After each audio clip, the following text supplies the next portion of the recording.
semua. Kembali lagi dalam renungan harian kita. Mari Bapak Ibu kita memuji Tuhan dari Kidung Jemaat nomor 439. Bila topan keras. Bila topan keras melanda hidupmu, bila putus asa dan letih lesu, berkat Tuhan satu-satu hitunglah, kau niscaya kagum oleh kasih-Nya. Berkat Tuhan mari hitunglah, kau kan kagum oleh kasih-Nya. Berkat Tuhan mari hitunglah, kau niscaya kagum oleh kasih-Nya. Amin. Mari Bapak Ibu kita membuka Alkitab kita dari kitab 1 Korintus pasal 9 yang ke-24 sampai dengan 1 Korintus pasal 10 ayat yang ke-13. Demikianlah firman Tuhan. Tidak tahukah kamu bahwa dalam gelanggang pertandingan semua peserta turut berlari, tetapi bahwa hanya satu orang saja yang mendapat hadiah? Karena itu larilah begitu rupa sehingga kamu memperolehnya. Tiap-tiap orang yang turut mengambil bagian dalam pertandingan menguasai dirinya dalam segala hal.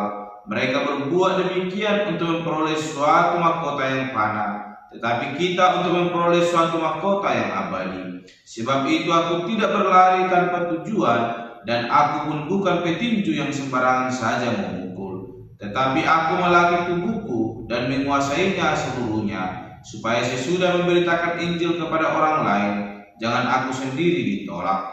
Aku mau supaya kamu mengetahui, saudara-saudara, bahwa nenek moyang kita semua berada di bawah perlindungan awan, dan bahwa mereka semua telah melintasi laut. Untuk menjadi pengikut Musa, mereka semua telah dibaptis dalam awan dan dalam laut. Mereka semua makan makanan rohani yang sama, dan mereka semua minum minuman rohani yang sama, sebab mereka minum dari batu karang rohani yang mengikuti mereka, dan batu karang itu ialah Kristus. Tetapi sungguh pun demikian, Allah tidak berkenan kepada bagian yang terbesar dari mereka, karena mereka ditewaskan di padang gurun. Semuanya ini telah terjadi sebagai contoh bagi kita untuk memperingatkan kita, supaya jangan kita menginginkan hal-hal yang jahat seperti yang telah mereka perbuat, dan supaya jangan kita menjadi penyembah-penyembah berhala, sama seperti beberapa orang dari mereka. Seperti ada tertulis, maka duduklah bangsa itu untuk makan dan minum, kemudian bangunlah mereka dan bersukaria. Janganlah kita melakukan percabulan seperti yang dilakukan oleh beberapa orang dari mereka, sehingga pada satu hari telah tewas 23.000 orang. Dan janganlah kita mencobai Tuhan seperti yang dilakukan oleh beberapa orang dari mereka, sehingga mereka mati dipagut ular. Dan janganlah bersungut-sungut seperti yang dilakukan oleh beberapa orang dari mereka, sehingga mereka dibinasakan oleh malaikat Tuhan. Amin.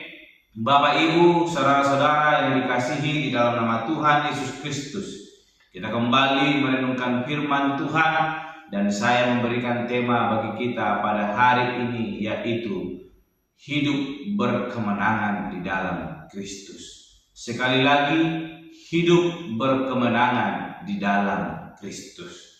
Bapak Ibu, saudara-saudara yang dikasihi di dalam nama Tuhan Yesus Kristus, ayat firman Tuhan hari ini yang dituliskan oleh Rasul Paulus mengingatkan kepada kita, di mana ayat ini ditujukan kepada orang-orang di Korintus, bagaimana kehidupan seorang percaya di hadapan Tuhan seharusnya menjadi seorang pemenang yang mengalami kasih karunia yang daripada Tuhan Allah. Rasul Paulus mengingatkan jemaat di Korintus, bahkan kita pada hari ini, bagaimana situasi nenek moyang kita yang dimana mereka tidak hidup disiplin di hadapan Tuhan.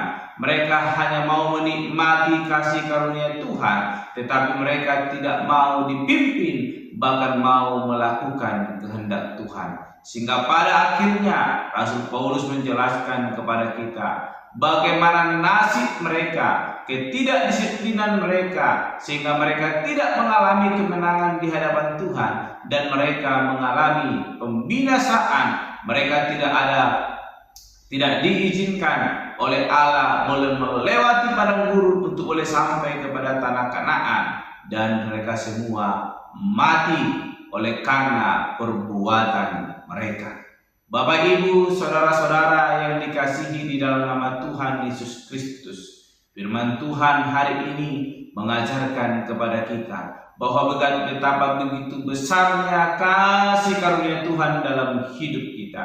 Ia tidak pernah meninggalkan kita. Ia adalah Allah yang setia. Ia adalah Allah yang penuh dengan kasih. Terbukti Bapak, Ibu, saudara-saudara yang dikasihi dalam nama Tuhan Yesus Kristus, bagaimana Rasul Paulus yang dahulunya adalah seorang yang tidak mengkehendaki orang-orang yang hidup di dalam Kristus, lewat perjumpaannya dengan Yesus Kristus mengubahkan hidupnya, dan ia mau hidup disiplin berdasarkan kehendak Tuhan, sehingga ia boleh berkemenangan, sehingga dia memberikan kebenaran firman Tuhan yang boleh kita renungkan hari ini dengan contoh seorang pelari yang boleh terus berlari dengan tujuan, bukan tanpa tujuan. Sebab ketika kita sebagai orang percaya tanpa ada tujuan,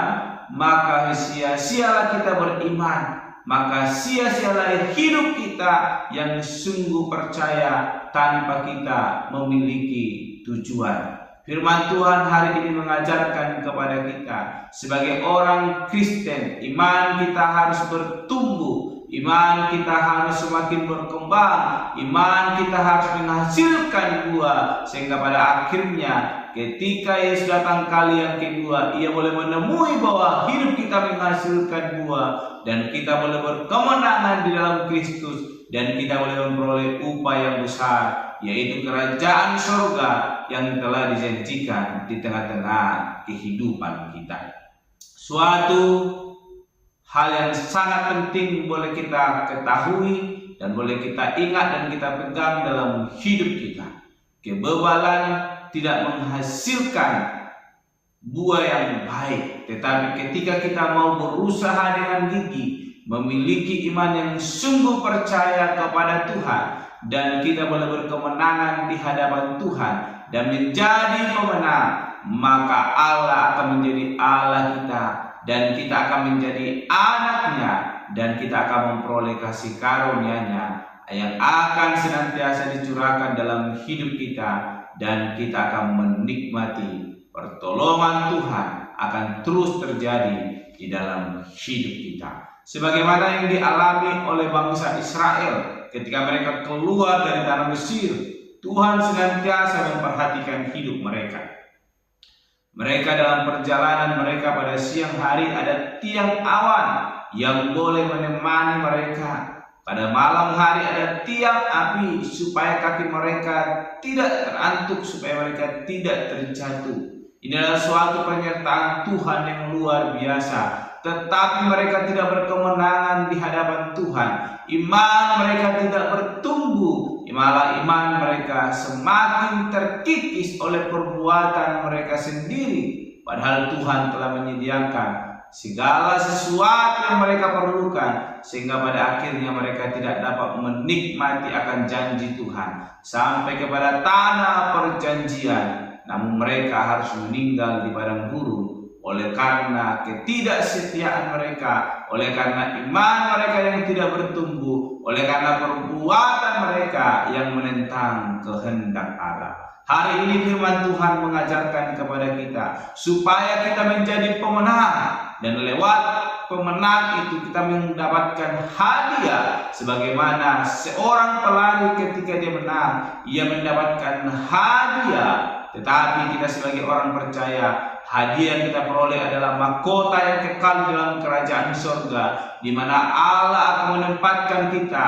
bersama-sama dengan orang percaya, boleh memuji, memuliakan Tuhan Allah. Oleh karena itu, hiduplah menjadi seorang yang berkemenangan dalam Kristus. Maka Allah akan memberkati hidup kita, menjadikan kita pemenang yang akan memperoleh mahkota kekal untuk boleh kita terima ketika Allah telah memanggil kita. Oleh karena itu, jangan pernah membiarkan iman kita semakin terkikis, tapi biarlah kiranya iman kita semakin bertumbuh dan kita boleh menikmati kasih karunia Tuhan yang sungguh besar dinyatakan dalam hidup kita. Amin. Mari kita berdoa.